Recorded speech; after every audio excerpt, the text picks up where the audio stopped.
Welcome to Visual Fractions. Today, we're diving into how to convert the decimal 0.002 into a fraction. Let's start with our decimal, 0.002. Notice there are 3 digits to the right of the decimal. This places it in the thousandths position. To convert this decimal into a fraction, you initially put it over 1, essentially treating the decimal as the numerator in a fraction where the denominator is 1.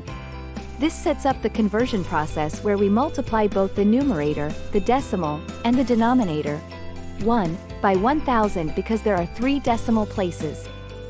So, 0.002 times 1000 gives us 2, and 1 times 1000 gives us 1000. This translates 0.002 to the fraction 2 over 1000. Next, we simplify.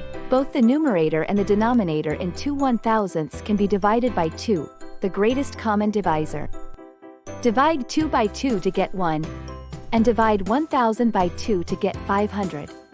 So, 2 1,000ths simplifies neatly to 1 500th. And there you have it. The decimal 0.002 when converted to a fraction equals 1 500th. If you found this tutorial helpful, remember to smash that like button and subscribe to Visual Fractions for more practical math insights. Thanks for watching.